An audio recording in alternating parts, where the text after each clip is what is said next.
Ngopi ngapak? Ngobrol pintar, ngasih dampak. Yuhu.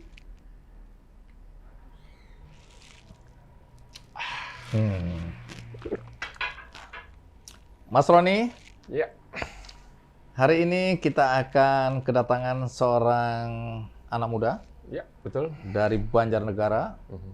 Ini dari Banjar, dia mendunia. Oke. Dan produknya itu menginspirasi banyak orang. Mhm. Dan yang lebih penting lagi, ada pemberdayaan ekonomi bagi para petani di Banjarnegara. Luar biasa. Jadi Bang Andi, sepengetahuan saya, ini pemuda ini bukan sembarang pemuda. Tapi pemuda yang memberikan inspirasi, tapi bisa merubah paradigma. Wis, keren. Dan katanya dia seorang pengacara. Hah? Maksudnya? Jadi tuh pengacara itu adalah pemuda ngapak cabang asli Banjarnegara.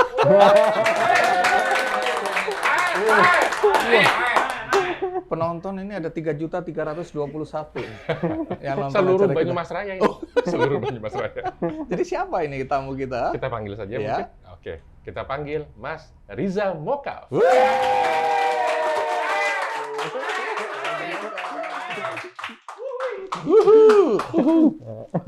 Reza, terima kasih Reza udah datang di acara podcast Ngopi Ngapak. Siap-siap, Bang Andi. Jauh-jauh dari Banjarnegara ke Purwokerto. Jadi gimana cerita Rumah Mokaf terakhir ini? Ada berapa produk yang sudah dihasilkan? Ya, terakhir kami sudah terus berkembang gitu, Bang Andi. Terus berkembang, terus menyerap singkong-singkong yang ada gitu seperti itu menyerap di singkong-singkong. Banjarnegara dan sekitarnya gitu ya. Dan sudah ada sekitar 15 produk turunan. 15 produk. Turunan. Dimulai dari satu produk yang disebut tepung Mokaf. mokaf Ya, itu ya. betul Sekarang udah sekali. 15. 15 produk ya. Nah, Pak Roni kenal Risa kenal. sejak kapan? Kita tuh memang sudah dari 2017 ya, Ya. mengembangkan Mokaf. Tapi mungkin kancah sedulur ini belum kenal Mokaf. Nah, Mungkin Mas Riza bisa jelaskan apa itu Mokaf sebetulnya? Oh ya. Mm-mm. Jadi mokaf itu singkatan dari Oke. modified cassava flour atau tepung singkong yang termodifikasi yang memiliki karakteristik hampir sama dengan tepung terigu gitu ya, seperti itu. Jadi Oke. 100% dari singkong, Mm-mm. tapi bukan tapioka gitu ya. Kalau tapioka itu kan sari padinya gitu. Kalau ini semua dari singkong kecuali kulit. Nah, seperti itu. Nah, karakteristiknya hampir sama dengan tepung terigu atau gandum itu. oke, ini kan anak muda ya. Waktu itu ini berapa tahun yang lalu ini? Semenjak Dimulai? 2014 kita mulainya. 2014. ya. Nah, boleh cerita bagaimana ceritanya kok sampai tertarik untuk memproduksi tepung mokaf? Mokaf ini ya. Jadi 2014 kami pulang kampung ke Banjarnegara gitu waktu itu. Oh, itu kampung halamanmu? Iya, Asli? asli gitu. Saya lahir di Oke. sana gitu. Pulang Nah. dari mana? Dari Jogja. Waktu itu saya kuliah di Jogja. Terus pulang kampung ke negara Banjar gitu ya. Oke. Banjarnegara. Terus kami melihat waktu itu Banjarnegara itu 2014 indeks pembangunan manusianya itu termasuk yang paling rendah di Jawa Tengah gitu ya, seperti itu. Salah satu parameternya itu banyak anak-anak yang putus sekolah gitu, anak-anak SD dan lain sebagainya itu nggak meneruskan ke jenjang yang lebih tinggi gitu. Nah, waktu itu saya dan anak-anak muda coba menggerakkan punya komunitas sampai sekarang namanya Sekolah Inspirasi Pedalaman gitu ya. Jadi dan samping rumah saya itu ada aula kosong yang kita sulap jadi rumah baca komunitas. Nah, di situ tempat ngumpulnya anak-anak. Kita punya komunitas namanya Sekolah Inspirasi Pedalaman. Nah, jadi tiap hari Sabtu Minggu kita keliling ke desa-desa, terutama desa yang ada anak-anak putus sekolah di situ gitu. Kita inspirasi anak-anaknya. Tujuannya? Kita menginspirasi anak-anak Dengan cara? biar dengan cara ini loh, ada cita-cita profesi yang Profesi, bermacam-macam gitu ya di sana. Terus ada mereka kita dampingi agar mereka terinspirasi agar mau melanjutkan ke jenjang yang lebih tinggi, pendidikan yang lebih tinggi gitu. Karena ada salah satu desa itu yang kita inspirasi namanya Desa Kali Tengah. Waktu itu anak-anaknya kita kumpulkan. Waktu kita tanya cita-cita apa sih yang paling diminati gitu ya, seperti itu. Ternyata cita-cita paling prestisius di anak-anak tersebut adalah Apa? menjadi sopir bego itu. Wah. Sopir bego itu apa ya? Sopir Iya, beko untuk itu, Pak, keruk beko, tanah, ya. untuk keruk keruk tanah. tanah, ya. Karena kebetulan di situ di Kali Tengah itu ada Pembangunan lah ya. penambangan pasir putih. Nah, jadi yang dilihat bagi hanya sopir itu. anak-anak sebatas itu ya, bahwa Iya, jadi betul. sopir itu keren karena bisa menggerakkan alat berat. yang luar Benar. biasa. Jadi cita-cita paling prestisius di desa Oke. tersebut. Nah, di situ diubah lah ya, bahwa banyak sekali profesi lain di dunia ini, nggak melulu itu ya. Betul. Nggak melulu jadi petani, nggak melulu jadi buruh tani misalnya, nggak melulu jadi supir atau pengendara operator beko. Beko, betul. Bahkan Oke, di hari terakhir biasanya kita datangkan, ada hari inspirasi itu, kita datangkan dokter, terus kita datangkan Kapolres untuk menginspirasi anak-anak biar mereka. Itu yang kamu ternyata. lakukan waktu itu. Ya, Tapi betul. bagaimana awal mulanya sampai kemudian terpikir untuk bikin mockup Mokaf. ini? Nah, suatu saat di desa tersebut yang sedang kami inspirasi itu merupakan desa yang ada hamparan singkong di situ ya, seperti itu. Nah, kami sedang menginspirasi anak-anaknya bermain dengan anak-anak. Nah, bapaknya anak-anak ini tiba-tiba datang gitu. Datang sambil menangis kepada kita bahwa waktu itu harga singkong 200 perak per kilo gitu. 2014 kami ingat sekali itu. Dari sebelumnya berapa? Itu waktu itu mungkin sedang panen raya ya Pak. Jadi 200 perak per kilo gitu. Jadi hancur ini. hancur ya. harga. Jadi saya tanya, singkong berhektar-hektar memang dibiarkan membusuk di lahan. Karena kalau dipanen malah jadi tombok ya. Rugi istilahnya. ya, minus, Rugi ya. minus. Ya, minus. Kalau betul. dipanen, kemudian diangkut pakai cold atau bak terbuka, dibawa ke pasar, ongkosnya lebih besar itu daripada hasil yang Hasilnya betul ya. Terus apa yang kamu Nah, lakukan? Dari situ akhirnya saya tergerak sama teman-teman. Wah, ini kayaknya perlu ditolong gitu ya, perlu diselesaikan gitu. Tetapi basic keilmuan saya kan teknik elektro kebetulan iya. ya. Ini lulusan teknik elektro Jadi ya. tidak Nggak ada hubungan langsung Nggak ada dengan hubungan singkong. langsung, ya. Jadi gelar saya sarjana teknik ST ya Pak. Sekarang berubah jadi sarjana telo. Gitu. Oh, nyambung. Oke, terus? Dan tapi dari situ akhirnya kami mencari tahu tentang singkong. Itu pertama kali kami berkenalan dengan singkong gitu ya. Itu 2014 ya? Dari 14 itu ya. Terus akhirnya dari situ akhirnya kami coba mencari referensi di entah itu jurnal, artikel, bahkan kami berkonsultasi ke beberapa dosen-dosen teknologi pangan gitu ya di UGM itu.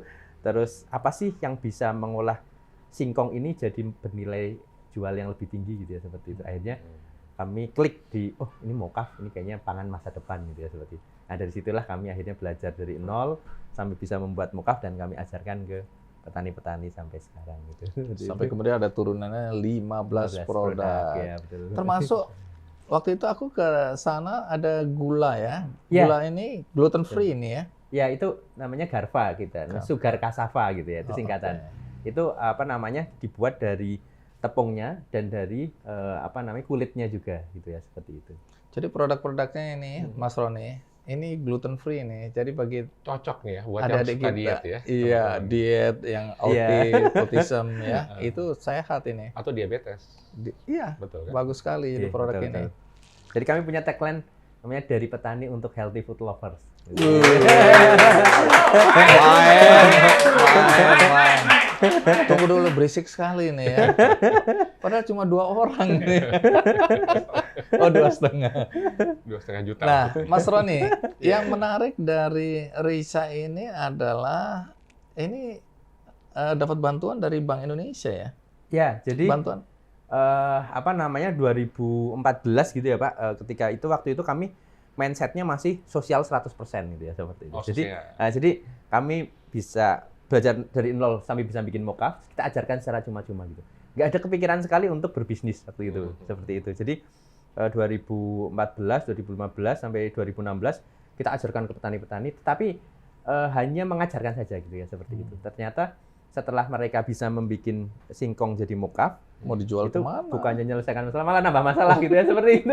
Karena nggak bisa jual gitu Pak, nggak bisa jual. Jadi akhirnya kami melihat bahwa ini pemberdayaannya nggak tuntas gitu ya. Karena kita hanya ngajarkan, tetapi ujungnya kan pasti di pasar gitu ya Pak, gitu seperti itu. Waktu itu nggak ngerti bagaimana memasarkan. Iya, kami nggak tahu sama sekali karena mindsetnya masih sosial 100% gitu. Akhirnya gimana sih caranya menggabungkan antara kegiatan sosial dan bisnis gitu. Akhirnya kami dapat konsep namanya sociopreneur itu atau wirausaha sosial. Bagaimana untuk menyatukan kegiatan sosial dan bisnis agar bisa berjalan secara beriringan gitu. Nah, akhirnya berarti saya memang harus terjun 100% untuk menyelesaikan pasarnya juga agar tuntas pemberdayaannya gitu. Terus kok bisa dapat bantuan BI? Nah, kebetulan waktu itu 2014, 2016, 2017 ya Pak gitu ya Pak. Itu saya benar-benar tim kami itu mentok bingung untuk memasarkan dan mengembangkan Mocaf lagi. Modal kami sudah habis menggunakan uang pribadi kami gitu ya Pak. Sampai tabungan kami habis. Ketika itu kami sudah mentok bingung mau apa, tiba-tiba ada malaikat penyelamat dari Bank Indonesia Purwokerto. Ngeliatnya ke sana bukan ke sini ya. Malaikat penyelamat masa ngeliatnya ke situ. Oh, iya, jadi memang waktu itu ya. Tiba-tiba saya diundang sama Bapelitbang waktu itu di Banjarnegara. Diundang untuk FGD Forum Group Discussion. Ternyata di situ sudah ada Bank Indonesia Purwokerto sedang mencoba untuk diskusi tentang produk lokal yang bisa diangkat untuk mengurangi produk-produk impor yang masuk ke sini global itu. Ya, produk global. Nah, akhirnya wah ternyata ini klop gitu kan seperti itu. Yang tadinya kami mentok sudah bingung mau ngapain, ada Bank Indonesia, kita waktu itu disupport pertama kali itu bibit ya Pak. Bibit sama lahan untuk demplot percobaan singkong. Setelah itu ada beberapa peralatan untuk mengolah Mocaf di kelompok-kelompok yang kami bina gitu Pak. Nah, semenjak itu terus berkembang sampai sekarang, bahkan kami kemarin terakhir dibawa pameran di ini ya Pak, Las Vegas dan California. Tunggu. Emang Las Vegas itu di mana? Oh iya. Sebelah Puerto Rico kan? Puerto Rico. Kita udah di Puerto Rico. Nah, Iya. Mas Roni, ini menarik ya, karena anak-anak muda seperti Risa dan para pelaku UMKM itu kan banyak yang memang nggak bisa meningkatkan kapasitas scale up ya, karena keterbatasan modal, pengetahuan. Nah, selama ini kan ada harapan bahwa Bank Indonesia membantu. Cuma banyak orang nggak tahu ini sebenarnya Bank Indonesia membantu apa sebenarnya. Betul. Jadi begini, Kanca sedulur juga ya Bang Andi. Bank Indonesia punya 3 area. Kita biar gampang ngomongnya KKP gitu ya. KKP itu ada korporatisasi, ada kapasitas, pengembangan kapasitas, sama P-nya pembiayaan. Gitu. Nah, dalam korporatisasi itu kita coba ngebantu. Misalkan tadinya karena Gapoktan tadi nih ya, kelompok-kelompok itu jadiin buat koperasi misalkan gitu ya. Jadi ada, karena kalau bersama-sama dia makin lebih kuat, punya bargaining power. Kemudian mungkin juga bisa sinergi dengan instansi lain. Jadi One Gate Policy, karena kebetulan untuk UMKM ini ada 18 kementerian lembaga yang terlibat Ngurusin gitu kan. ya. Jadi kalau bicara sinergi bisa lebih efektif gitu ya. Kemudian kapasitas, artinya kita seperti yang dikatakan Mas Riza, kita mau upscale skill mereka, skill macam-macam. Nggak paham tentang packaging misalkan, nggak paham tentang, mungkin nggak mau kita fasilitasi sertifikasi misalkan gitu ya, karena banyak hal yang mereka perlu diperkuat baik untuk meningkatkan kualitas maupun kuantitas. Itu ngomongin capacity building. Iya. Termasuk digitalisasi yang sekarang lagi ngetren gitu ya. Punya gadgetnya tapi nggak bisa pakai gitu ya, gimana menjual. Nah, terakhir pembiayaan. Memang BI tidak memberikan utuh pembiayaan dalam bentuk uang, tapi kita bisa memfasilitasi ke perbankan. Gitu. Termasuk penguatan literasi keuangan. Belajar. Kadang banyak UMKM itu nggak punya kemampuan untuk mengelola finance-nya. Iya. Nggak bisa buat laporan keuangan. Antara uang pribadi sama uang usaha. Betul. Sama uang tetangga gitu kan. Ngutang maksudnya. Sehingga perlu diajarin. Dan nanti kalau dia udah bagus, para perbankan mau ngelirik. Jadi kita kayak model Miss Universe. Jadi kita percantik lah UMKM ini, nanti bisa dilirik sama para perbankan. Termasuk sistem pelaporan keuangannya ya, dirapikan. Itu yang dibantu oleh BI. Itu yang dibantu oleh BI. Ada si Apik ya Pak, kita pakai si Apik. Namanya ada aplikasi untuk membantu pelaporan namanya si Apik. Ya. Itu salah satu yang kita Kami masih pakai G Pak. Termasuk bisa cerita sedikit soal si Apik ini? Iya, jadi itu aplikasi. Jadi teman-teman dengan download saja, gitu ya, baik di iPhone maupun di Android. Nanti mereka tinggal masukin aja pengeluaran berapa, masuk berapa, nanti otomatis akan bisa mengenerate laporan keuangan seperti itu. Nah, tapi di luar itu jadi kalau di kita di Bank Indonesia, Kanca sedulur, kita melihat UMKM itu ada tingkatan-tingkatan. Jadi ada yang mulai dari subsisten, mungkin ibu-ibu yang jualan pas seasonal gitu ya, pas ada Ramadan atau gitu ya, belum berbentuk. Kemudian naik lagi ke UMKM potensial. Dia udah mulai rutin, udah jelas gitu kan. Nah, Setelah potensial ini masuk ke yang namanya UMKM sukses. Sukses ini artinya dia punya pelaporan keuangan, punya market yang jelas. Nah, dari situ naik lagi UMKM digital yang bisa manfaatin gitu ya, Teknologi digital, e-commerce segala macam. Baru terakhir UMKM ekspor gitu. Nah, ini Mas Riza salah satu yang sudah sampai ke level ekspor. Dan kita di konteks yang capacity building tadi, yang KKP tadi, salah satunya juga membantu mempromosikan ke luar negeri. Udah berapa banyak Mas ke luar negerinya dari BI kita bantu? Dari BI 7 negara ya.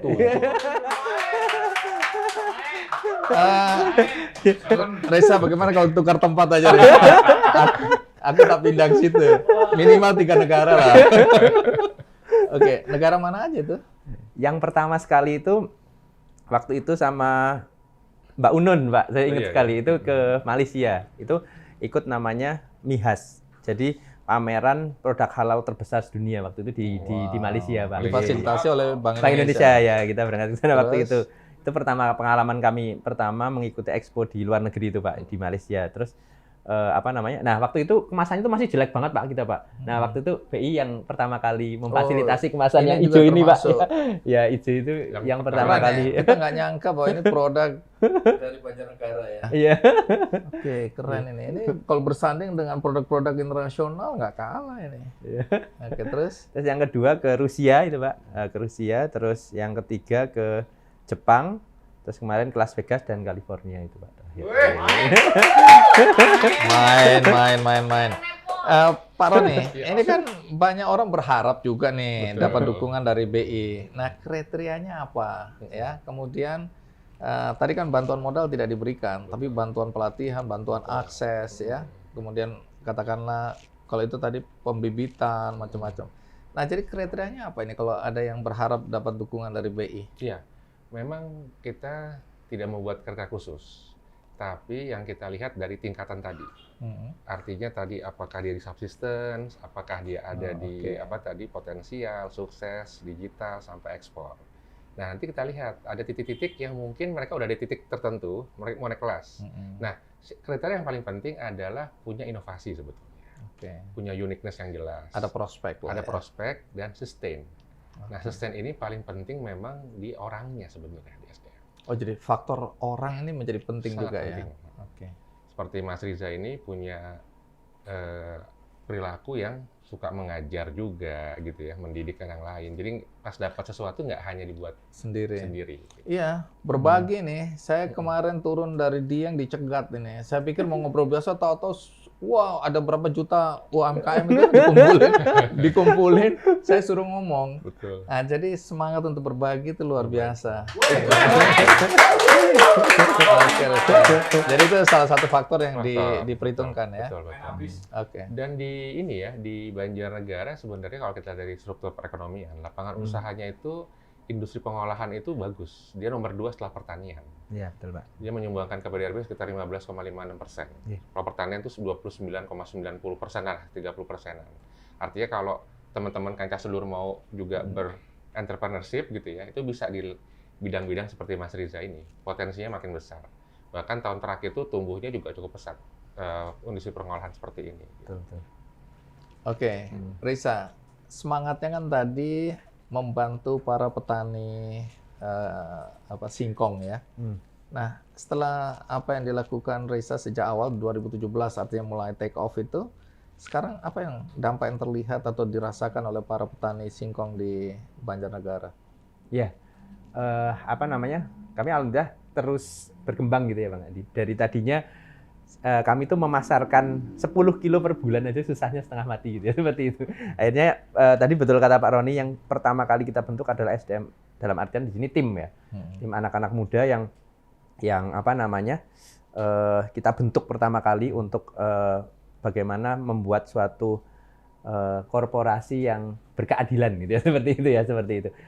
Istilahnya untuk menyerap pasar gitu. Kami membuat tim digital marketing, tim yang melakukan sertifikasi, terus kemudian melakukan quality control dan lain sebagainya. Akhirnya sekarang bisa tembus di angka 30 ton per bulan gitu ya. Seperti itu ya. Dari 10 kilo Bang Andi, dari 10 kilo. 10 kilo jadi 30 ton. 30 ton. Ya. Udah bisa kebayang teman-teman? Sedulur. Iya. Bisa kebayang kok duit. Itu. Nah, terus memang apa namanya sekarang sudah bisa menyerap gitu ya Bang, sudah hampir semua kita serap di Banjarnegara, cuma memang kita sedang mencoba melakukan proses tanam yang berkala gitu, karena selama ini kan tanamnya masih bebarengan, jadi panen bareng bersama, ketika pas lagi langka kosong gitu ya, seperti itu. Siklusnya nggak pas. Ya siklusnya mungkin yang kita ngomongnya counter cyclical. Siklusnya betul. begitu, kita coba counter, jangan sampai begitu terus gitu. Betul. Jadi memang harus stabil, karena kelemahan dari UMKM di Indonesia itu kalau dipesan misalnya 100 kilo masih oke, kualitas terjaga, supply juga continue ya. Tapi begitu ditambah double langsung panik ya, karena kualitas sudah nggak bisa terjaga lagi dan tidak punya kemampuan. Nah ini juga tantangan ya. Dengar-dengar ada persoalan sekarang demand-nya tinggi sementara singkong yang tersedia kurang ya. Iya, jadi karena tanam yang tidak di jadwal tadi ya Bang Andi. Jadi memang sekarang lagi bulan-bulan di mana singkong itu agak jarang gitu ya, sehingga kita memang selain dari luar Banjar juga bahkan luar Jawa Tengah kita coba cari ya, yang penting dapat dan bisa menyerap terserap pasar gitu ya. Ini menarik nih Mas Roni, ini ada potensi ya, karena tadi sebelum acara ini mulai udah bisik-bisik, ada nggak lahan? Nah, kami akan kembangkan, kami membutuhkan lahan karena suplainya kurang. Oh, udah mulai sombong. Artinya berhasil ya. Sukses ya. Sukses. Tapi gini Bang, karena mungkin para Gancah sedulur juga saya yakin punya banyak ide yang mungkin bahkan lebih bagus dari Mas Riza sebetulnya. Tapi cuma di angan-angan gitu ya, nggak sampai eksekusi. Nah mungkin Mas Riza bisa share ya buat kita-kita yang semangat 45 dalam ide gitu ya, tapi nggak jalan-jalan gitu ya. Apa nih tipsnya biar kita bisa bergerak? Karena menurut saya entrepreneurship ini memang harus dikembangkan di Indonesia. Kita masih kurang dibanding negara lain soalnya. Karena tadi ada kata kunci ya, nanti dikembangkan bahwa ini ada perjuangan ya, ada penderitaan di situ ya. Bagaimana memulai. Banyak anak muda yang baru tahap itu aja sudah patah semangat, langsung healing. Betul. Nah, coba cerita bagaimana jatuh bangunnya sebelum sukses seperti sekarang. Ya, jadi memang spirit kami spirit berbagi gitu ya, berbagi, terus kemudian berkolaborasi, terus kemudian agar kita bisa sejahtera bersama-sama gitu ya, Bang Andi, Pak Roni gitu ya, seperti itu. Jadi kami waktu itu ketika memutuskan untuk mengembangkan Mocaf, kami coba mengumpulkan suatu data gitu ya, seperti itu. Sebenarnya Indonesia itu negara penghasil singkong ternyata terbesar kedua, Bang Andi. Setelah Brazil waktu itu ya, 2014 itu ya. Sekarang sudah mulai. Tapi petaninya waktu itu masih menderita belum sejahtera ya.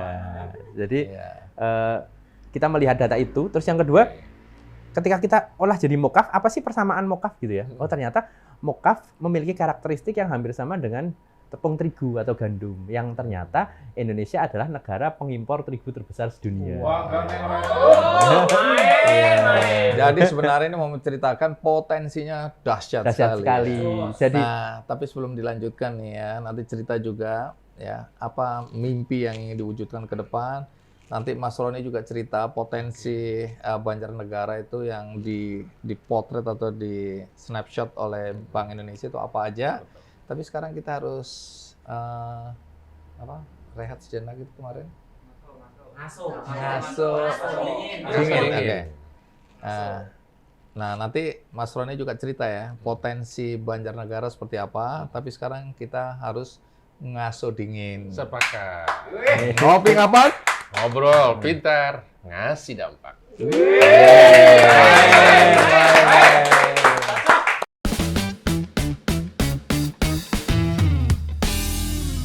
Mas Roni, ngopi ngapak? Ngobrol pintar, ngasih dampak. Kita lanjutkan. Baik, Risa, Tadi kan sempat bilang bahwa dibantu atau didukung oleh Bank Indonesia, kemudian bisa tanda kutip pergi ke luar negeri, selain mungkin mulai memperkenalkan ya Mokaf ini. Tapi hasilnya bagaimana ya? Ya, Ada nggak pasar luar yang menyerap produk-produk Mokaf ini?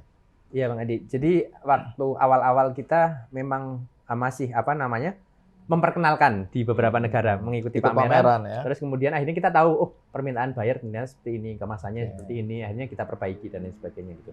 Terus kemudian 2021 kita disupport Bank Indonesia Purwokerto buka lapak di Alibaba gitu. Oke, di Alibaba, mulai masuk ke e-commerce marketplace ya. e-commerce internasional.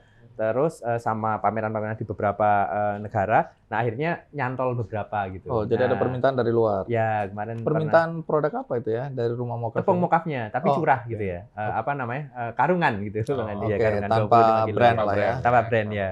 Oke. Terus kemudian Itu dari dikirim mana pertama kali? pertama permintaan? kali waktu itu ke Inggris, ke London itu. Wow. Ke London. Terus Tunggu. Kanca dewek, ini orang Banjarnegara, tapi dodolan sampai ke London. London tahu di mana London?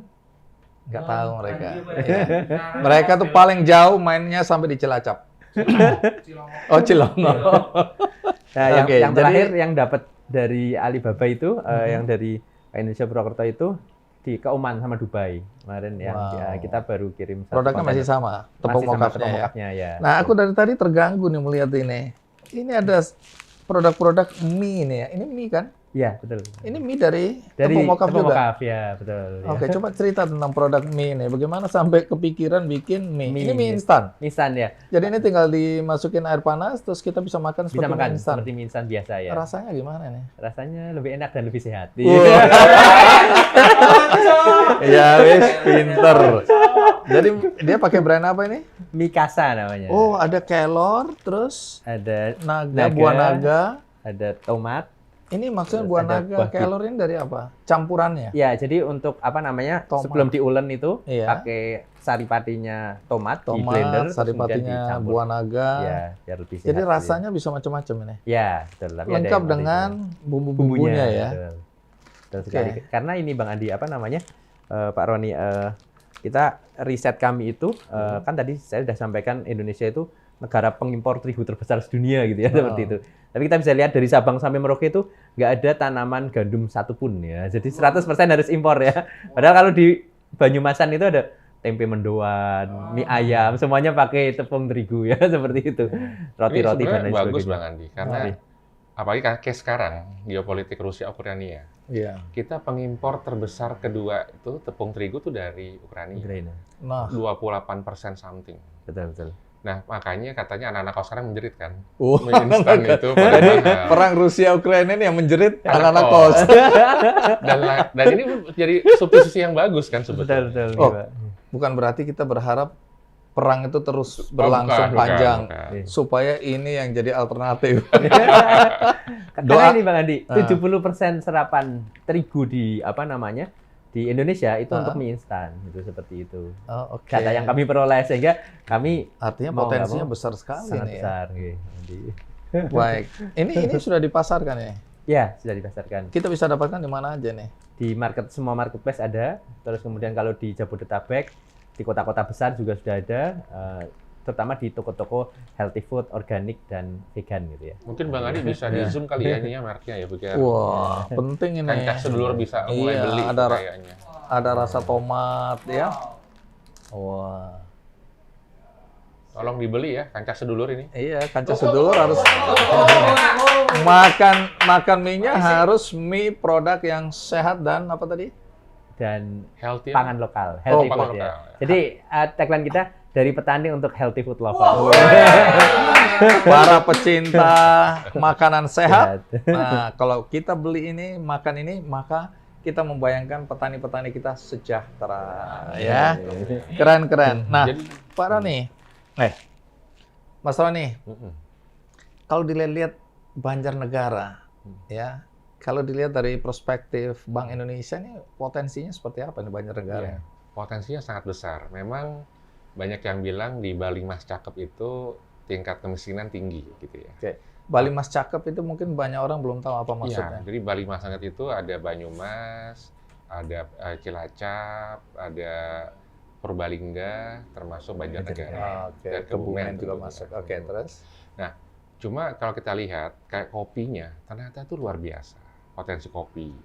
Bahkan katanya ada yang menaruh itu kopi Banjarnegara itu ke salah satu museum di Italia. Oh, Dan nggak ketahuan siapa yang naruh gitu. dulur. Betul.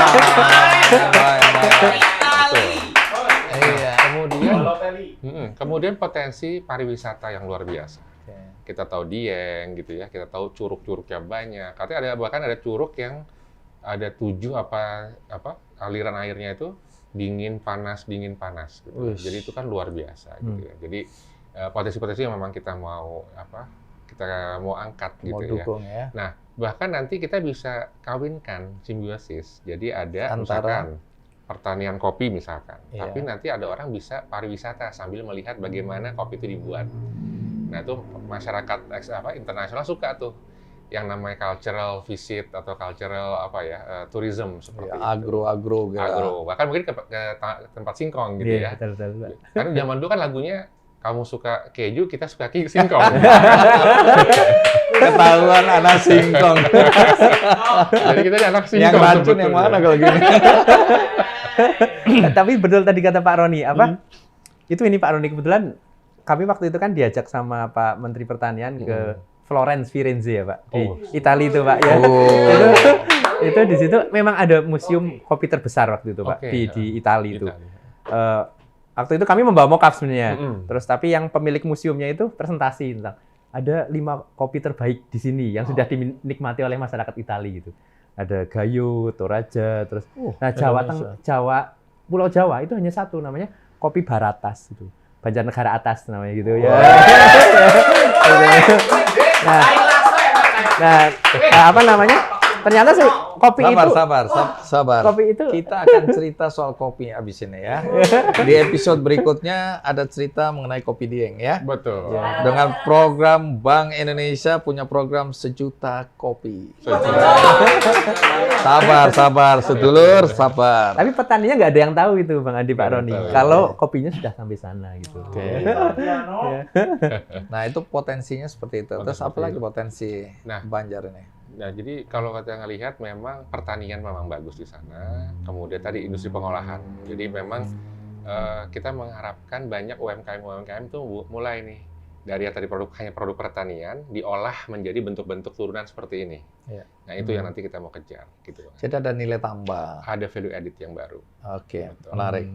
Nah, Risa, ke depan apa mimpi yang ingin kamu wujudkan? Ya, apa namanya? Sebenarnya saya punya mimpi. Kami punya tagline juga Pak, Bang Andi. Di apa namanya? tagline-nya. Mainkan Ya, tagline-nya. di apa? Di rumah Mekapung ini Mbak Andi pernah lihat sama Pak Rodi ya Pak di kantornya. Selama rakyat masih menderita tidak ada kata istirahat. Makanya agak kurang tidur. Karena masih ada rakyat yang menderita. Oke, jadinya ini semangat untuk mendukung peningkatan kesejahteraan ya Betul, bagi Pak. para petani. Makanya kami Nah, lalu apa yang kamu lakukan untuk mewujudkan mimpimu agar kamu bisa tidur atau bisa istirahat? Karena semua udah sejahtera. Jadi kami suatu saat bermimpi ya menjadikan Rumah Mokaf Indonesia itu menjadi produsen tepung mokaf terbesar sedunia berbasis Amin. sosiopreneur Amin, gitu amin, ya. amin. Dan kami bisa mengangkat martabat singkong itu sendiri ya di Indonesia. Setidaknya Indonesia bisa berdaulat pangan, tidak usah impor terigu lagi, tetapi menyerap petani-petani singkong yang ada di seluruh Indonesia. Gitu. Bang Andi ini sedikit Bang Andi. Iya. Kan tadi kita bicara tentang kesuksesan gitu ya. Iya. Mungkin kancah sedulur juga mau belajar nih Mas.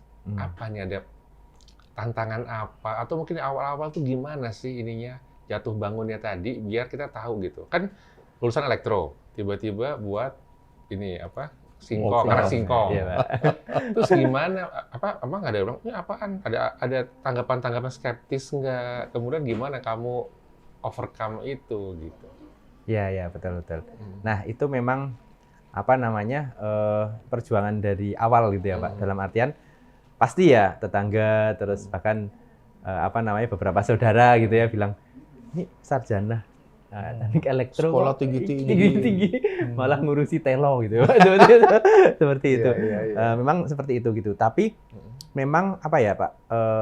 Kalau sudah berbicara tentang passion gitu ya, berbicara tentang apa passion. namanya hobi gitu ya, itu sudah suatu energi ya. Jadi kalau tidak melakukan itu, saya malah justru meriang gitu ya Pak, seperti itu.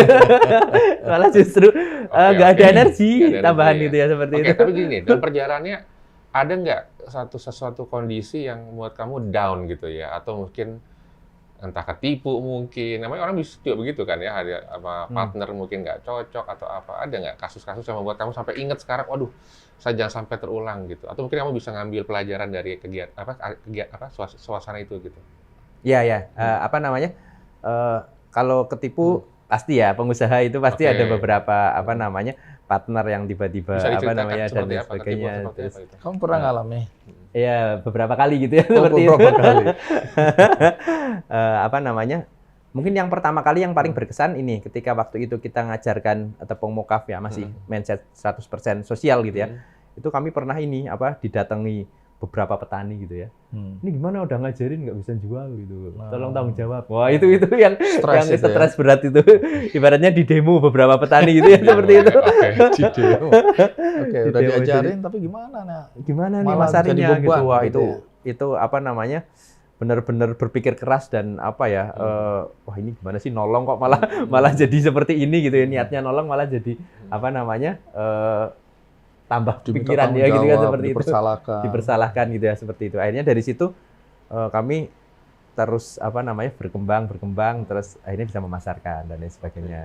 Terus kemudian dulu itu ini apa namanya kami itu betul-betul ngemas sendiri gitu ya, seperti itu.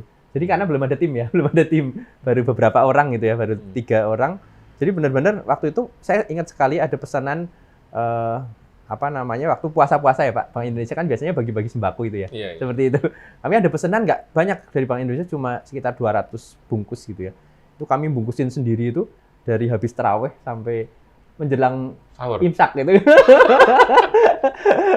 Dari perjuangan lah ya, penderitaan sampai, waktu itu ya. Waktu itu sampai akhirnya terus berkembang sampai sekarang gitu. Tapi saya percaya sekali, maksudnya tidak ada apa namanya usaha yang mengkhianati hasil gitu ya, seperti itu. Jadi main. Tapi iya, banyak anak muda kalau ketemu mereka tuh kepingin sukses. Tapi dalam bayangan mereka hari ini kita mulai usaha, bangun tidur besok udah jadi jutawan. Itu nggak ada cerita itu ya. Semua harus melalui proses ya. Dan proses ini ada jatuh bangun. Jadi banyak sekali sukses yang memang harus melalui tantangan-tantangan. Sehingga mungkin nanti Risa kasih nasihat ke siapapun anak-anak muda yang ingin berusaha atau UMKM yang ingin sukses tapi maunya instan, mau cepat-cepat sukses. Jadi bisa berbagi cerita nggak? Ya, jadi intinya sebenarnya ada di sebenarnya berbuat baik itu kan suatu energi positif gitu ya, seperti itu. Nah, ketika kita semakin banyak menolong orang dan memikirkan banyak orang, pasti juga akan semakin banyak doa-doa dan apa namanya pertolongan dari atas yang tentunya akan semakin mempermudah dan membuat apa ya impian kita, cita-cita kita semakin cepat untuk tercapai gitu ya, seperti itu.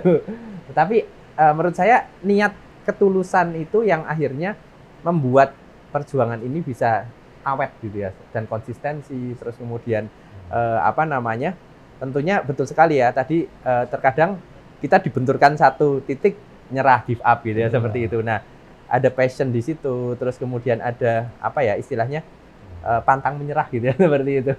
Oke, dari semangat pantang menyerah ya. Pantang menyerah gitu ya, Ini seperti itu. Ini karena kita kedatangan tamu berkah nih, hujannya deras banget ini. Sedulur Purwokerto atau Puerto Rico hujan deras. Berkah. Amin. Oke. Nah, Mas Roni bisa kasih kesimpulan, konklusi, dan juga mungkin informasi buat siapapun yang nonton, sedulur-sedulur yang nonton acara kita ini, bagaimana kisah sukses Risa ini bisa menginspirasi siapapun yang menonton acara kita hari ini. Terima kasih. Anca sedulur, tadi kita dapat inspirasi ya dari Mas Riza, dan kalau kita lihat memang ada 3 area yang memang harus kita perhatikan. Pertama dari sisi people-nya. Gitu. Tadi Mas Riza tentang SDM, pantang menyerah, mentalnya harus kuat, nggak cepat ngeluh gitu ya. Dan punya kesadaran sosial tadi ya, kesadaran sosial. Nah, kemudian dari sisi proses. Tadi kita lihat bagaimana prosesnya tadi itu kalau nggak end to end, kita hanya memikirkan satu part, misalkan hulunya saja, nggak mikirin hulu ke hilir, nggak mikirin nanti penjualan, ya katanya di demo. Karena nggak melihat end to end-nya. Nah, itu makanya prosesnya harus dilihat dari awal sampai akhirnya itu teman-teman harus grab, gitu kan. Nah, terakhir, yang paling penting di era sekarang adalah teknologi. Jadi nggak bisa kita jualan tanpa teknologi gitu ya sekarang. Jadi dengan adanya teknologi digital sekarang ini, pengetahuan tentang metaverse, tentang blockchain itu harus dikuasai. Mungkin seperti itu Bang Andi kira. Oke. Main. Iya. Jadi Reza, terima kasih sudah berbagi cerita ya, berbagi inspirasi dengan kancah sedulur ya melalui Ngopi Ngapa. Ini kami menghargai betul waktunya dan inspirasinya. Mas Roni, tiada pesta yang tak berakhir. Tampaknya kita harus mengakhiri episode kali ini. Kancah sedulur, kapak bukan sembarang kapak. Kapak dipakai motong terasi.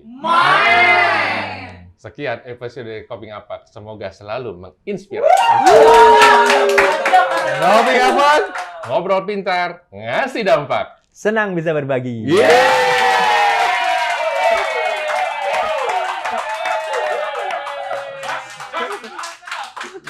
Thank you.